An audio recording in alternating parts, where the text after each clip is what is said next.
दोस्तों नमस्कार, स्वागत है आप सभी का। एक बार फिर से चलिए जानते हैं बिहार की ताज़ा खबरों को। लेकिन उससे पहले अगर आपने अभी तक इस चैनल को सब्सक्राइब नहीं किया तो सब्सक्राइब कर लें, जिससे कि आपको बिहार की ताज़ा खबर रोजाना मिलती रहे।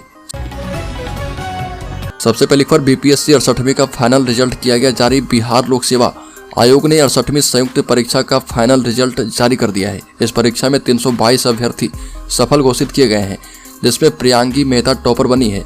वहीं टॉप 10 में 6 महिला अभ्यर्थी शामिल हैं। इस परीक्षा में सेकंड टॉपर अनुभव, थर्ड टॉपर प्रेरणा सिंह, चौथे स्थान पर अंजलि जोशी, 5वें स्थान पर सौरभ रंजन, 6ठे स्थान पर आसिम खान, 7वें स्थान पर अंजलि प्रभा, 8वें स्थान पर अनुकृति मिश्रा और 9वें स्थान पर आकाश कुमार और 10वें स्थान पर मीमांसा कुमारी रही। अगली खबर, मुजफ्फरपुर में शर्मसार कर देने वाली तस्वीर सामने आई, जिसे देखकर रूह कांप जाए। दरअसल एसकेएमसीएच में कैंपस में सुबह 10 बजे एक कुत्ता नवजात के शव को नोच कर खाता दिखा और कुछ देर के बाद शव को खींच कर ले गया। कुत्ता घंटों तक शव को नोचता रहा और इस दौरान इस घटना के कुछ लोग वीडियो बनाते रहे। यहाँ तक कि अस्पताल के गार्ड भी तमाशबीन बने रहे। प्रबंधन के मुताबिक उन्हें शाम में इसकी सूचना मिली, हालांकि तब तक कुत्ता शव लेकर जा चुका था। अगली खबर, राज्य के बांका जिले में शादी की नीयत से छात्रा का अपहरण। बांका में शादी की नीयत से 18 वर्षीय एक छात्रा का अपहरण किया गया।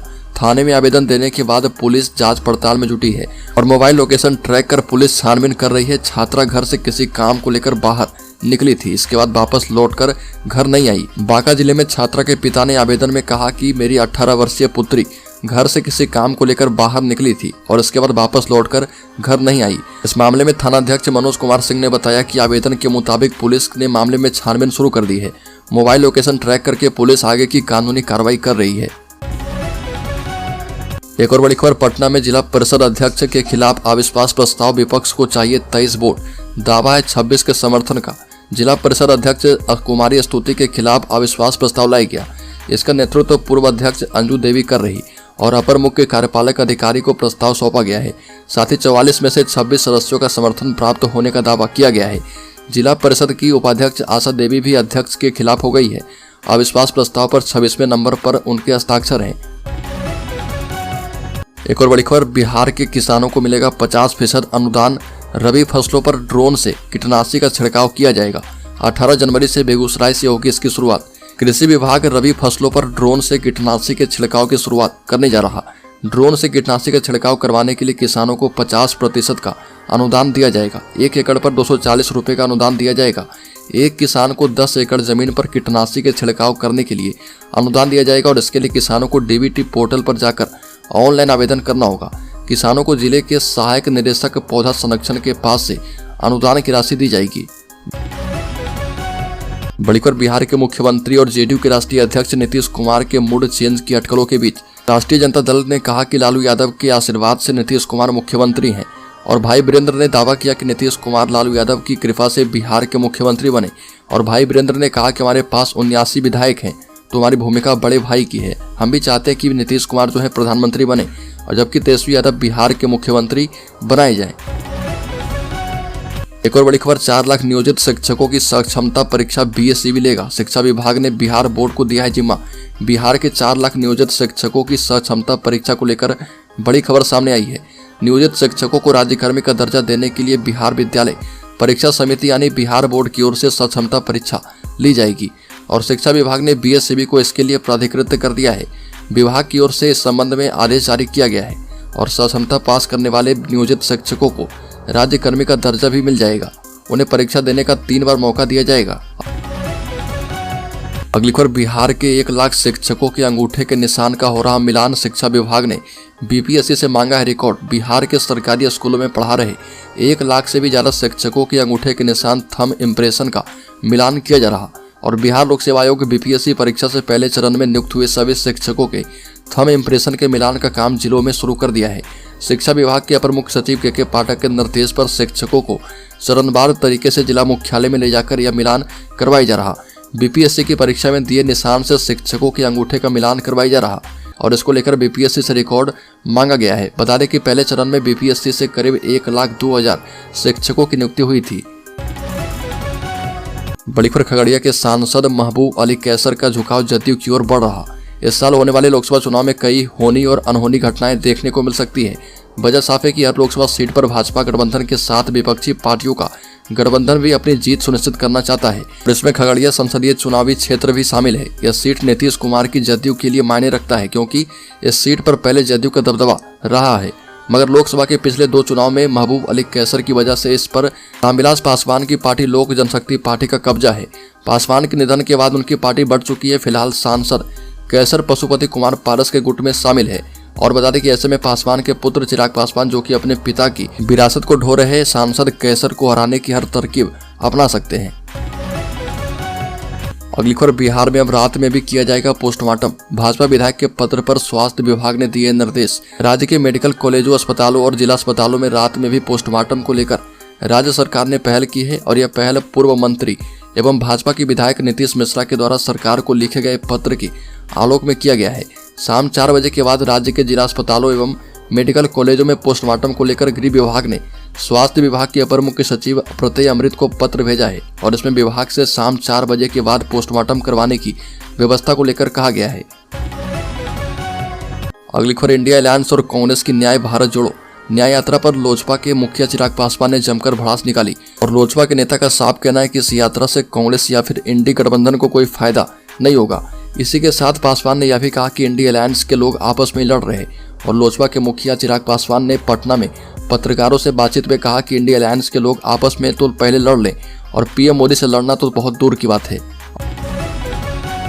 अगली खबर, जेडीयू के भागलपुर से विधायक गोपाल मंडल ने एक बार फिर से विवादित बयान दिया और प्रधानमंत्री मोदी को राक्षस बताया गया। गोपाल मंडल ने कहा कि पीएम मोदी राक्षस के रूप हैं और मनभड़ू हैं, किसी को भी वो डकार सकते हैं। साथ ही उन्होंने कांग्रेस पर हमला बोलते हुए कहा कि राहुल गांधी बड़े घर के हैं और उन्हें जनता प्रधानमंत्री नहीं देखना चाहती है। बिहार के मुख्यमंत्री नीतीश कुमार को ही पीएम बनना चाहिए। भागलपुर में मीडिया से बातचीत में गोपाल मंडल ने कहा कि नीतीश कुमार को इंडिया गठबंधन का संयोजक बनाने से काम नहीं चलेगा, उनको प्रधानमंत्री उम्मीदवार घोषित करना होगा, नहीं तो बीजेपी जीत जाएगी। अगली खबर, राज्यसभा सदस्य सुशील कुमार मोदी ने कहा कि लालू प्रसाद ने अति पिछड़ा वर्ग को आरक्षण न देकर अपमानित किया था। बाद में नीतीश कुमार के राजद से हाथ मिलाने और तेजस्वी यादव को अपना उत्तराधिकारी घोषित करने के कारण अति पिछड़ों ने जदयू और महागठबंधन से किनारा कर लिया। यह भी कहा कि भाजपा ने नरेंद्र मोदी को प्रधानमंत्री बनाकर अति पिछड़ा वर्ग को सम्मान दिया और उसका विश्वास जीता है। 2014 के संसदीय चुनाव में अति पिछड़ा वर्ग ने मोदी को प्रधानमंत्री बनाने के लिए वोट दिया था और जदयू को केवल 2 सीटें मिली थी। अगली खबर, बिहार के इन जिलों से होकर गुजरेगा 619 किलोमीटर लंबा ग्रीनफील्ड एक्सप्रेसवे। रांची काशी पहुंचने में लगेगा इतना समय। भारत के सभी राज्य को सड़कों के जरिए आसानी से जोड़ने के लिए एक्सप्रेसवे का जाल बिछाया जा रहा।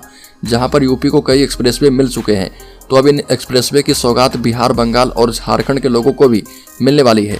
जल्द ही वाराणसी, रांची, कोलकाता एक्सप्रेसवे का 7 पैकेज में इसका निर्माण करवाया जाएगा और इसमें से 5 पैकेज में बिहार के कई हिस्सों को जोड़ते हुए एक्सप्रेसवे का निर्माण किया जाएगा। पिछले दिनों रिपोर्ट्स के मुताबिक नए साल की शुरुआत के साथ ही निर्माण कार्य में तेजी आ चुकी है और कहा जा रहा है कि पैकेज नंबर 4 और 5 की डीपीआर तैयार हो चुकी है और बिहार में प्रवेश के साथ ही कैमूर, रोहतास, औरंगाबाद और गया जिले से होते हुए ये एक्सप्रेसवे जो है बढ़ेगा। एक और बड़ी खबर, आगामी लोकसभा चुनाव को लेकर बिहार बीजेपी ने अपनी तैयारी तेज कर दी है और बीजेपी प्रदेश अध्यक्ष सम्राट चौधरी ने बॉल पेंटिंग कर लोकसभा चुनाव 2024 के प्रचार अभियान का शुभारंभ किया है। पटना के Shivpuri carbon factory road number 2 स्थित रमा अपार्टमेंट की दीवारों पर पेंटिंग बनाकर बीजेपी का प्रचार किया और बीजेपी बिहार समेत देश भर में इस तरह का प्रचार करने जा रही है और सभी दीवारों पर पेंटिंग किया जाएगा। अगली खबर, नीतीश सरकार ने आदेश दिया है कि दूसरे राज्यों से जारी हथियार 15 फरवरी तक जमा कर दे, नहीं तो हो जाएंगे अवैध। नीतीश कुमार के विभाग ने जारी की है एसओपी। बिहार के बाहर अन्य राज्यों से शस्त्र लाइसेंस लेने वाले सभी लोगों को 15 फरवरी तक अपने हथियार नजदीकी थाने या फिर लाइसेंसी प्रतिष्ठान में जमा करने होंगे। इन हथियारों का पुलिस प्रशासन के स्तर से सत्यापन किया जाएगा। ऐसा न करने पर 15 फरवरी के बाद दूसरे राज्य से जारी सभी तरह के शस्त्र एवं हथियार अवैध माने जाएंगे। ऐसे लोगों पर बिना लाइसेंस हथियार रखने के आरोप में कानूनी कार्रवाई भी की जाएगी। गृह विभाग ने सशस्त्र लाइसेंस के सत्यापन और हर्ष फायरिंग पर पूर्णतः रोक लगाने को लेकर नई मानक संचालन प्रक्रिया जारी कर दी है। अगली खबर, मकर संक्रांति के दिन बिहार में झारखंड के 3 लोगों की मॉब लिंचिंग हो गई और लोगों ने लाठी डंडे से पीटकर मार डाला। मामूली बात पर एक दुकानदार से पलामू जिले के इन लोगों का विवाद हुआ और बात मारपीट तक पहुंच गई। इसी बीच कार में सवार एक व्यक्ति ने पिस्टल निकालकर दुकानदार पर फायरिंग कर दी और दुकानदार झुक गया और गोली गांव के एक बुजुर्ग को लग गई और उसकी मौत हो गई। इससे नाराज लोगों ने कार में सवार लोगों को बाहर निकालकर पीटना शुरू कर दिया और राज्य के औरंगाबाद जिले में उत्तेजित ग्रामीणों ने कार को रोककर उस पर सवार 5 युवकों को कार से निकालकर लाठी डंडे से पीटा और इसमें मुजाहिद चमन मंसूरी, अरमान मंसूरी सहित वकील अंसारी की मौके पर ही मौत हो गई और जबकि अजीत शर्मा एवं लड्डू शर्मा को पुलिस बचाने में सफल रही। अगली खबर, बिहार पुलिस दिन पर दिन हाईटेक होती जा रही है, जीरो टॉलरेंस की नीति पर काम कर रही है और देश और विदेशों में रहकर काम कर रहे लोगों की शिकायतें भी सुनी जा रही है। फेसबुक लाइव के जरिए सप्ताह में 2 बार जिलों के एसपी को लोगों की समस्याएं सुनने और उसका निष्पादन करने का निर्देश दिया गया है। गोपालगंज के एसपी स्वर्ण प्रभात ने मकर संक्रांति के दिन फेसबुक लाइव के जरिए जनता के बीच संवाद किया और सभी शिकायतें सुनी हैं। अगली खबर, आरसीपी सिंह ने अयोध्या के लिए लवकुश रथ यात्रा को किया रवाना, 22 जनवरी को छुट्टी के लिए कर दी है अपील। मीडिया से मुखातिब होते हुए आरसीपी सिंह ने तेज प्रताप के सपनों में भगवान राम के आने के बयान पर कहा कि तेज प्रताप यादव जी के सपनों में भगवान राम ने दर्शन किए हैं और 500 वर्षों के काल में फिर से मंदिर की स्थापना हो गई है। मंदिर का निर्माण हो गया है, भगवान की प्राण प्रतिष्ठा होने वाली है सरयू तट पर।